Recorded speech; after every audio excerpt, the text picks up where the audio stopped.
현대의학은 자신들만이 최고라고 하면서 한의학을 별로 달갑게 여기지 않습니다. 의사들한테 가면 한약은 절대 먹지 말라 그럽니다. 무시하는 거죠. 그런데 요즘 현대의학은 조금 겸손해졌어요. 그래서 통합의학이라고 하는 요즘은 용어를 쓰고 있는데, 양방만 가지고 안 되니까 한방도 서로 보완해서 효과를 얻기 위해서 병행하는 것을 이게 통합의학이라고 요즘 의사들이 그렇게 얘기를 하더라고요. 보니까. 그런가 하면 대체의학이라는 말도 써요. 이 대체의학이라고 하는 말은 현대의학에서 과학적으로 근거가 좀 부족해서 잘 사용하지 않는 걸 양방에서는 민간요법과 전통요법까지 포함해서 대체의학이라고 하는 용어로 사용하고 있습니다. 2000년대에 미국에서는 많이 수십 년 동안 성행했던 것이 우리나라에 첫 발을 뜯었어요. 그게 뭐냐면 음악치유라고 하는 용어였어요. 처음이요, 우리나라에는. 음악치유라는 용어. 제가 신문에 광고가 나왔기에 얼마나 반갑던지 거기 너무 좋아서 숙명여자대학교에서 대학원에서 이 음악치유 과정을 개설한다고 그래서 제가 숙명여자대학교에 그냥 단걸음에 뛰어갔어요. 그래서 이제 가보니까 전국적으로 사람들이 모였는데 나같이 관심이 있는 사람들이 꽤나 많이들 모였더라고 보니까. 그런데 이제 여러 가지 과정들 설명하는 것 듣고 참 너무 좋았는데 등록금이 엄청나게 많고, 이제 이 목사가 공부하러 가면은 뭘 내라고 그러냐면은 발전기금을 내라고 그럽니다. 그 목사가 공부하러 가면은 그런 일이 너무 많아. 돈 엄청나게 많은 줄 아는가 봐.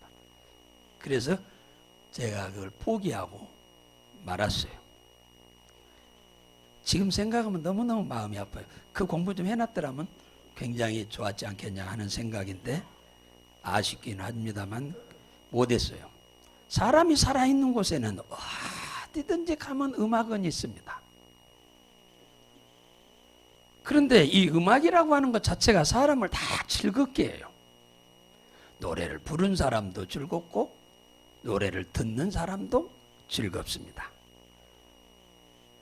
20세기 후반부터 음악에 대해서 다양한 연구들이 많이 일어나고 있는데 우리가 귀에 많이 들어서 익숙했던 얘기 중에 하나가 식물원에서 음악을 잔잔하게 틀어놨더니 나무들이 잘 자라고 또 꽃도 아름답게 피더라.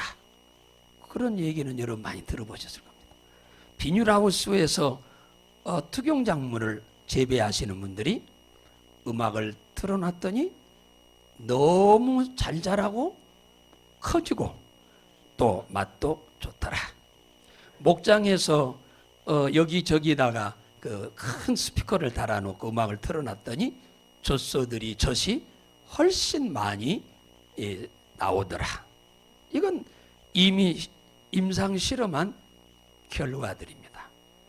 이 음악이라고 하는 게 사람만 좋아하고 사람만 즐거워하는 게 아니라 만물이 다 음악을 좋아한다라고 하는 것을 우리가 어렴풋이 짐작을 능히 할 수가 있습니다. 오늘 이 본문은 하나님께서 인간을 무슨 목적으로 만들었느냐에 대해서 말씀을 해주고 있는 내용입니다. 21절에 내 백성을 내가 나를 위하여 지었나니 나의 찬송을 부르게 하려 함이다. 하나님이 왜 많고 많은 피조물 가운데 유독 인간만 하나님의 형상과 모양을 담도록 만드셨는데 왜 그랬을까? 오늘 본문은 당신을 찬송하도록 하기 위해서 만드셨다라고 분명하게 말씀을 하고 있습니다. 이걸 다른 말로 좀 바꿔 말하면 예배라고 하는 말로도 바꿀 수가 있어요. 하나님을 노래로 찬송하도록 하기 위해서 하나님이 사람을 만들었답니다. 그것도 하나님 꼭 닮은 모양과 형상으로 인간을 만들었답니다. 하나님이 노래를 엄청 좋아하신다는 거죠. 그러니까 노래하도록 사람을 지었다는 거예요. 노래는 입으로 하잖아요. 입으로 한다는 말은 말로 한다는 얘기입니다. 그렇죠. 말로 음악이 뭡니까? 곡에 맞춰서 하는 게 노래잖아요. 민수기 14장 28절에 보면은 여호와의 말씀에 나의 삶을 가리켜 맹세하노라. 너희의 말이 내 귀에 들린 대로 내가 너희에게 행하리라. 하나님께서 사람들의 입에서 나오는 말대로 하나님은 그대로 그 사람에게 되어지게 한다는 겁니다. 우리들의 입에서 나오는 말대로란 말은 노래대로, 또 다른 말로 말하면 기도대로 하나님은 그대로 되어지도록 하나님은 하신다는 겁니다. 우리의 말이 우리의 미래를 만든다는 얘기죠. 내가 하는 말이 나의 미래를 만들어 간다. 우리는 좋은 일은 나 때문에, 안 좋은 일은 남 때문에라고 이렇게 얘기하기가 쉬운데 성경은 그렇지 않습니다. 내 입에서 나오는 말대로 내게 되어지게 한다. 그렇게 주님은 말씀하고 있는 겁니다. 우리가 부정적인 말을 하면 부정적인 일이 생기게 하고 내 삶에 긍정적이고 믿음의 말을 하게 되면은 긍정적인 일과 믿음의 일들이, 사건들이 우리의 삶 속에서 일어나게 하신다 그 말이에요. 잠언 18장 20절에 보면은 지혜의 왕 솔로몬이 이렇게 말했어요. 사람은 입에서 나오는 말의 열매로 배가 부르기도 하고 그 입에서 나오는 말로 만족하게도 한다. 기쁘게도 한다 그런 말이죠.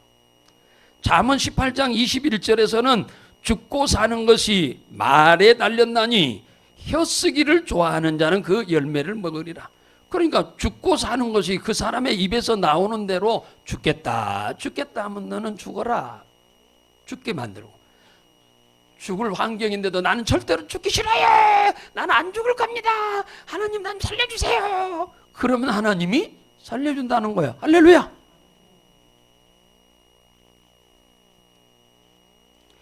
우리가 내 입으로 하는 말을 그러므로 잘해야 한다는 겁니다.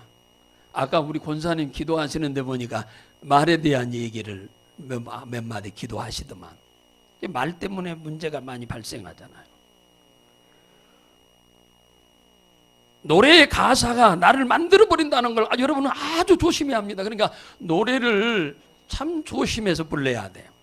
찬송이야 전부 하나님을 위한 찬양이고 또 이 찬송가 중에 사람을 위한 노래도 좀 섞여 있기는 해요. 그렇지만 이 찬송가나 복음성가 중에는 부정적인 말은 하나도 없습니다. 비난하는 것도 없고 불신앙적인 것도 없어요, 가사가. 근데 세상 노래는 그렇지 않아요.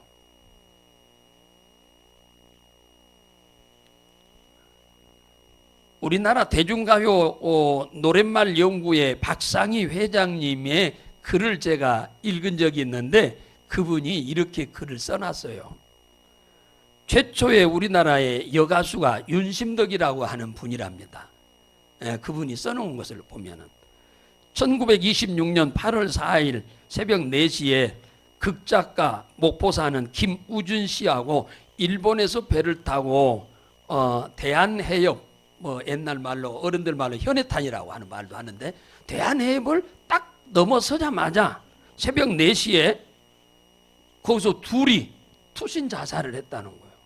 일본에 가서 공부해가지고 죽으려고 공부를 했겠습니까?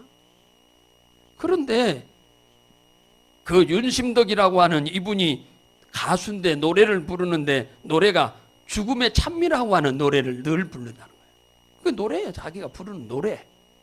자기. 그러니까 그 노래 가사대로 죽음을 찬미했다잖아요. 죽음을 찬미. 그러니까 자살하고 말았다라고 기록을 해놨더라고. 남인수 씨는 예수의 소야곡이라는 노래를 불렀는데 그 곡에 눈을 감아드리겠습니다. 눈을 감아드리겠습니다. 늘 노래를 수천 번 부르니까 눈을 감겨주기 전에 자신이 41살에 먼저 눈을 감아버렸다. 그렇게 얘기합니다. 말이라고 하는 게 그렇게 중요하다고 말해요. 노래는 그러니까 아무렇게나 부르면 절대 안 된다. 차둥약 씨라고 하는 분은 낙엽 따라 가버린 사랑을 불렀는데 29살의 젊은 나이에, 너무 젊은 나이에 뇌염증, 뇌종양으로 죽어버렸다. 눈을 감았다. 배호 씨는 마지막 입시를 불렀는데 신장염으로 30살 초반에 세상을 마감했다. 양미란 씨는 흑점이라는 노래를 불렀는데 이 노래의 가사 중에 태양의 흑점처럼 나의 마음이 어둡다. 태양의 흑점처럼 내 마음이 어둡다. 그런 이런 사람이 어떻게 기쁘게 살겠습니까? 골수암으로 숨을 거두었다고 그럽니다. 김종호 씨는 님이라는 노래를 불렀는데 그 가사 중에 간다 나는 간다 하고 늘 부르더만 33살에 가버렸다. 결핵으로. 권혜경 씨는 산장의 여인이라는 노래를 불렀는데 그 산장의 여인의 노래 가사 중에 애로운 산장이라는 노래가 계속 나와. 그니 어떻게 기쁘게 살고서 애롭게 살다 가버렸다. 그러니까 자기가 부른 노래대로 인생을 다 젊은 나이에 다 가버렸다. 그런데 송대관 씨는 쨍하고 해뜰 날 돌아온다는 노래를 불러가지고 지금까지 나이가 엄청 먹도록 건강하게 잘 살고 있는데 이분은 다 예수 믿는 사람들이잖아요. 그러니까 노래가 달라. 가사 자체가 예수 믿는 사람들이랑 노래가 달라요. 꿈을 안고 왔단다. 내가 왔단다. 슬픔도 괴로움도 모두 비껴라. 안 되는 것 없단다. 제가 가사를 했어요. 개사를. 예수 믿으면 쨍하고 해뜰 날 돌아온단다. 뛰고 뛰는 몸이라 얼마나 피곤하겠어요. 기도하면은 힘겨운 나의 인생 구름 거치고 산뜻하게 맑은 날 돌아온단다. 쨍하고 해뜰 날 돌아온단다. 원래 이분이 이렇게 노래를 부르려고 만들었지 않느냐, 가사를. 그런데 이건 교회 안에서나 부르지 밖에서는 못 부르니까 예수 믿으면을 뭡니까? 그냥 다른 말로 바꿔서 불렀지 않느냐 하는 그런 생각이 듭니다. 그러니까 이 노래를 계속 쨍하고 해뜰라 이 부정적인 말 하나도 없잖아요. 그러니까 그 입에서 나오는 말대로 하나님은 듣고 당신의 약속대로 그것은 믿는 자만 뿐만 아니라 불신자에게도 그대로 되게 하시는 하나님인 줄 믿으시기 바랍니다. 똑같은 시대에 또 엄청나게 훌륭한 인물이 한 사람이 있는데 윤한기 씨인데 이분은 나는 행복합니다라고 하는 노래. 그러니까 이분들 두 분이 부른 노래들은 다 활발한 노래들이에요. 어려서 부모를 일찍 여의고 동생 윤복희하고 함께 살았는데 그는 최고의 축복을 받았죠. 목사가 되었고 대학 총장이 되었습니다. 그가 부른 많은 노래가 다 활발합니다. 그는 행복했다고 하는 노래죠. 나는 행복합니다. 나는 행복합니다. 나는 행복합니다. 정말 행복합니다. 기다리던 오늘 그날이 왔어요. 즐거운 날이에요. 움츠렸던 어깨, 답답한 가슴 활짝 펴봐요. 깔끔하게, 제가 개사를 했어요. 깔끔하게 깔끔한 차림에 다정한 가족이 즐거운 마음으로 교회로 가요. 찬양을 불러요. 우리 모두 다 함께 나는 행복합니다. 나는 행복합니다. 나는 행복합니다. 정말 행복합니다. 할렐루야. 이 노래 자주 부르면 좋겠더라고요. 개사를 해서 불러야 돼. 개사를. 개사를 해서. 우리는 이 말이 얼마나 중요한지를 이렇게 가르쳐주고 있는 거예요. 행동은 얼마 안 해도 말은 무진장 많이 합니다. 앉아서 도니까. 그러니까 말이 얼마나 중요한지 몰라. 우리가 평상시에 하는 무덤덤하게 하고 있는 아무 생각도 없이 하고 있는 말이 내 인생을 만들어가고 내가 생각 없이 부르는 노래가 내 인생을 그렇게 만들어버린다고 하는 사실이에요. 찬송가를 보세요. 다 예수님의 보혈입니다. 못할 일이 없어. 안 되는 일이 없어. 할렐루야. 그러니까 이 찬송을 열심히 부르니까 우리들의 삶이 좋아지고 있는 줄로 믿으시기 바랍니다. 우리 그리스도인들은 영적 싸움을 살고 있어요. 영적 싸움의 대상이 누구냐면 마귀입니다. 마귀와 그의 졸개 귀신들이에요. 베드로전서 5장 18절에 보면은 근신하라 깨어라 너희 대적 마귀가 우는 사자같이 두루 다니며 삼킬 자를 찾나니 너희는 믿음을 굳게 하여 저를 대적하라. 세상에 있는 많은 형제들이 고난을 당한다는 거 누구한테? 마귀한테. 근데 몰라 사람들이. 마귀와의 싸움은 세 가지 방법으로밖에 이길 길이 없어요. 성경에 보면. 성경에는 이 마귀와 싸워서 이기는 영적 싸움에서 이기는 방법이 딱 세 가지로 딱 규정을 해놨어요. 그게 하나가 말씀입니다. 예수님이 마귀를 쫓아낼 때 말씀으로 쫓아냈어요. 두 번째, 마귀를 쫓아내는 것이 기도입니다. 제자들이 예수님한테 예수님, 선생님 어때? 말 한마디면 귀신이 나가는데 우리는 왜 안 나갑니까? 그러니까 기도 외에는 이런 유가 날 수가 없다. 딱 주님이 규정을 해놨어요. 마귀와의 영적 싸움에서 승리하는 길은 말씀과 기도입니다. 그리고 말씀과 기도와 그 다음에 또 하나가 뭐냐면 찬양입니다. 찬양이에요. 성경에 보면 수없이 찬양을 부를 때 놀라운 역사가 일어나죠. 찬송가 398장 2절에 보면 원수 마귀 쫓겨가기는 예수 이름 듣고 겁이 남이라. 그러니까 마귀가 싫어하는 것은 창과 칼과 미사일도 아니고 마귀가 싫어하는 것은 예수의 이름이야. 할렐루야. 그러니까 찬송을 부를 때 찬송가 중에 예수 이름이 들어간 찬송을 불러야 좋은 거예요. 안 들어간 노래가 거의 없죠. 우리 찬송 듣고 마귀 떨리니 형제들아 찬송합시다. 우리가 찬송하면 마귀가 떤다는 거예요. 할렐루야. 마귀가 떨어.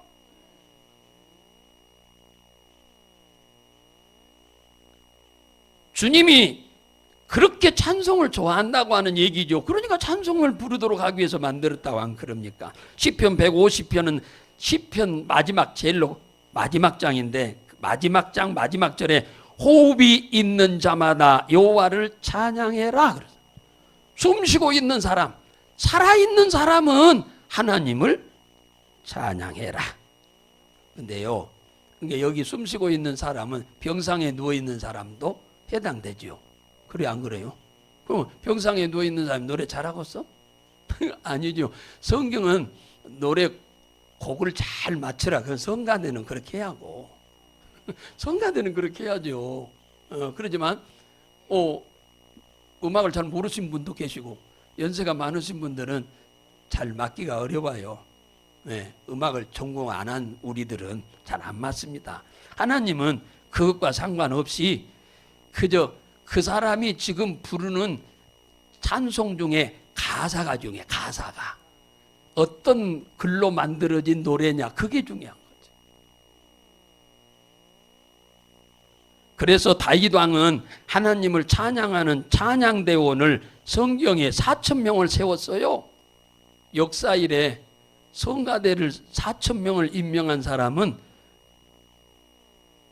다윗밖에 없을 거예요. 지금 아무리 세상에 큰 교회도 4,000명 성가대를 임명한 데가 있겠어요? 역대상 23장 5절에 보면은 문지기도 4,000명은 찬송하기 위하여 지은 악기로 여호와를 찬송하는 자라. 그래서 다윗이 찬송가를 부를 사람을 4,000명을 세웠답니다. 이게 다윗도 꽤나 찬송을 좋아하는 거죠. 안 좋아했으면 이렇게 많이 세웠겠어요. 하나님께서 이 찬양의 가치를 얼마나 위대하게 여기는지를 아시면은 여러분들이 찬양에 대한 관심을 안 가질 수가 없어요. 저도 예배 전에 딱 30분에서 35분 전에 내려와요. 항상. 그러면 여기서 찬송 부르면은 함께 찬양하려고 일찍 내려오는 거예요. 성가대야 위에서 찬송을 준비하고 계시니까 그렇지만 그러면 내려와서 노래 시작하면 한 분에서 두 분밖에 안 계셔. 시편 69편 30절에 보면 내가 노래로 하나님의 이름을 찬송하며 감사함으로 하나님을 광대하시다 하리니. 내가 노래로 찬송이잖아요. 하나님의 이름을 기쁘게 하겠다는 거죠. 이것이 소 곧 뿔과 굽이 있는 황소를 드림보다 여호와를 더욱 기쁘게 합니다. 구약 시대에 하나님 앞에 드리는 제물이 세 가지요. 짐승으로 드리는 것 중 세 가지요. 비둘기, 양이나 염소, 그 다음에 소. 그럼 뭐가 제일 커요? 소가 제일 크죠. 값이 엄청나죠. 근데 황소를 드림보다 더 하나님이 더 기뻐하신다잖아요. 그러니까 찬송의 가치는 돈으로 환산이 안 된다. 그 정도로 가치가 크다. 무슨 은혜로 무슨 복인지는 몰라도 여기 앉아서 신앙생활 하신 분들은 가서 받을 상이 어마하고 깜짝 뒤로 넘어져서 거기 가서 넘어지면 내진탕은 없어. 예. 찬송에는 이 세상 그 어떤 물질과도 비교가 안 된다니까. 비교가. 세상 모든 것은 가격이 있죠. 그러나 이 찬송에는 가격이 없어요. 가격이 없어. 그 정도로 대단하다. 우리가 부르는 찬송의 이 가치가 이렇게 대단하기 때문에 어디서든 우리가 찬송을 부르면 주님은 일하시는 줄로 믿으시기 바랍니다. 찬송할 때 귀신이 나가요. 사무엘상 16장 23절에 보면은 하나님의 부리시는 악신이 귀신이죠. 사울에게 이를 때에 들어온다 그 말이죠. 다윗이 수금을 취하여 손으로 탄즉 연주했다 그 말이죠. 사울이 상쾌하여 났고 악신은 그에게서 떠나니라. 보세요. 그러니까 이 악기를 세상 노래를 부르는 악기하고 똑같은 악기인데 이 악기 가지고 하나님을 찬양하는 악기가 되면은 이 악기는 엄청난 능력을 나타내게 된다는 거예요. 세상 그 무엇으로도 귀신은 쫓아낼 길이 없어요. 그런데 이 악기로 가지고 연주를 해서 하나님을 찬양하는 연주를 했더니 악한 귀신이 그 어느 곳으로도 방법이 없던 이 악한 귀신이 떠나더라. 할렐루야. 떠나더라 그러잖아. 떠나더라. 이렇게 찬송이 위대한 능력이 있습니다. 우리는 평생 신앙생활하면서 이 찬송의 가치를 모르고 귀중함을 모르고 사는 경우가 많다. 예수 이름으로 승리를 얻겠네. 예수 이름으로 승리를 얻겠네. 예수 이름으로 나아갈 때 누가 우리 앞에 서리요. 그 말이요. 그 마귀를 말하는 거예요. 예수 이름으로 나아갈 때 승리를 얻었네. 누구를 이겼다는 거예요? 마귀를 이겼다.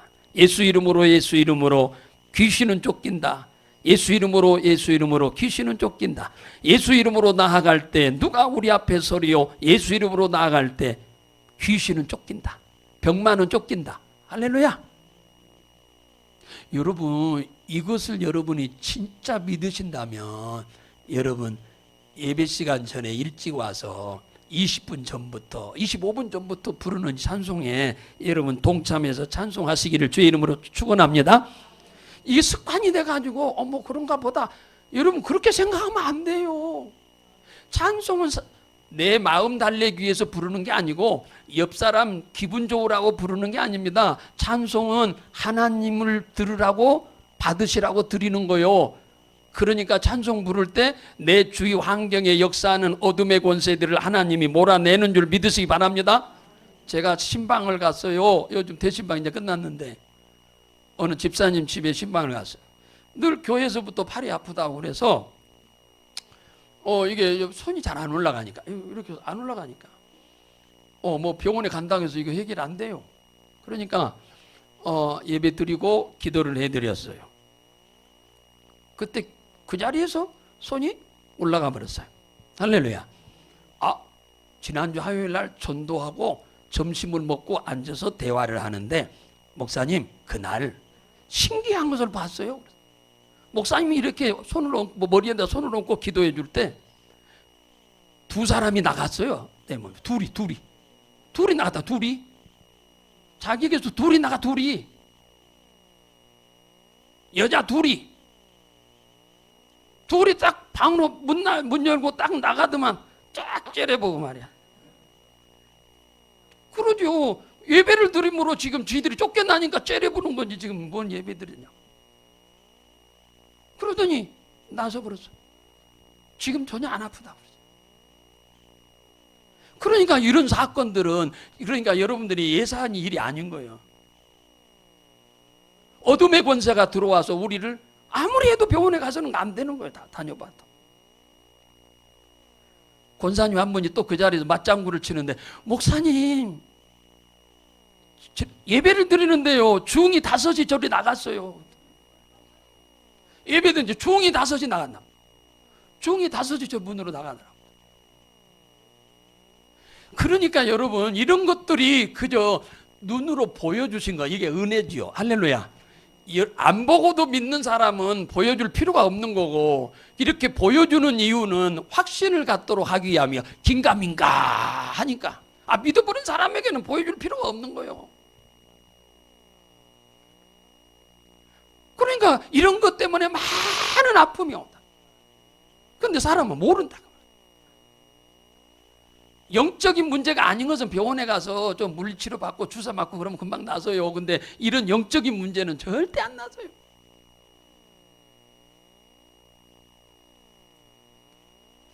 제가 그래서 신방 가면요, 찬송가를 6곡을 불러요. 6곡을. 딱 한 번만 불러도 될 텐데 왜 찬송을 그렇게 많이 부르는 줄 아세요? 이러기 때문에 찬송을 부르는 거예요. 6곡을 불러. 6곡 부르면요, 그건 한 20분 걸려요. 찬송만 부르는데.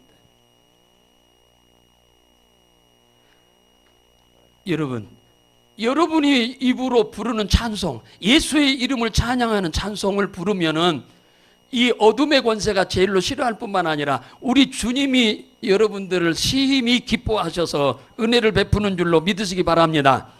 찬송할 때요, 모든 환경이 바뀝니다. 환경이 바뀌어요. 여러분의 환경. 지금 여러분이 살고 있는 환경을 바꾸고 싶으시면 여러분들이 열심히 찬송 많이 하세요. 기도도 하면서. 사도행전 16장에 보면은 바울과 실라가 빌립보에 가가지고 복음을 전하는데, 길거리에서 점쟁이 하나가 있었는데, 이 점쟁이 귀신 들린 사람이 바울을 보더니 하는 말이 뭐라고 하느냐, 이 사람들은 지극히 높은 하나님의 종들이랍니다. 아무도 모르는데 이 점쟁이가 하는 말이요, 이 지극히 높으신 하나님의 종들로서 구원의 길을 너희에게 전하는 자다. 아무도 모르는데 지금 예수 믿으라는 소리 나 한마디도 해본 적이 없는데 귀신이 알아. 귀신같이. 그래서 전도하러 왔는데 이게 쫓친다 생각하고는 귀신을 쫓았어요. 귀신이 나갔습니다. 나가라고 했더니, 그러니까 점쟁이에게서 점괘가 안 나오니까 그 포주가 돈이 안 생기니까, 점을 못 하니까 사람들이 안 오니까 돈이 없죠. 그래서 그를 붙잡고 관가로 갔어요. 그래가지고 옷을 벗기고 막 때리고, 그래 감옥에 가두었습니다. 송사해가지고. 그래서 한밤중이 됐습니다. 바울과 실라가 발도 묶이고 손도 묶이고 목도 묶이고 다 묶였습니다. 춘향이 감옥에 묶이듯이. 그 모든 사람이 조용하게 잠들어 있는 시간에 하나님을 찬송을 했어요. 그러니 뭐 옛날이야 뭐 막 칸막이가 뭐 그냥 각구목으로 돼 있는 거니까 그냥 뭐요, 소리가 다 들리지요. 찬송을 부르는 시간에 갑자기 지진이 일어나죠. 막 옥토가 막 흔들 거리더만, 옥문이 막 삐걱 하더니 열리고, 사람의 손과 발과 목에 묶여진 것들이 다 풀리고, 그래서 그 감옥에 있던 다른 죄수들도 다 같이 밖으로 벗어나서 자유를 얻은 줄로 믿으시기 바랍니다. 굳게 닫혀있는 문, 사람의 힘과 능으로는 도저히 열 수 없는 그 감옥의 문을 열 수 있었던 것이 간수의 뭡니까? 호주머니에서 열쇠를 몰래 빼가지고 문을 열어서 나온 게 아니고 하나님을 찬양했더니, 기도하면서 찬양했더니 이런 놀라운 역사가 일어난 줄로 믿으시기 바랍니다. 그러니까 여러분들이 범사의 삶 가운데서 이 찬양하는 삶을 여러분 사세요. 입에서 찬송을 열심히 부르세요. 세상 유행가 유행가도 불러도 그 가사도 조금 골라서 괜찮은 노래는 부르고 어지간한 노래는 잘 가사가 안 좋은 것은 부르지 마시고,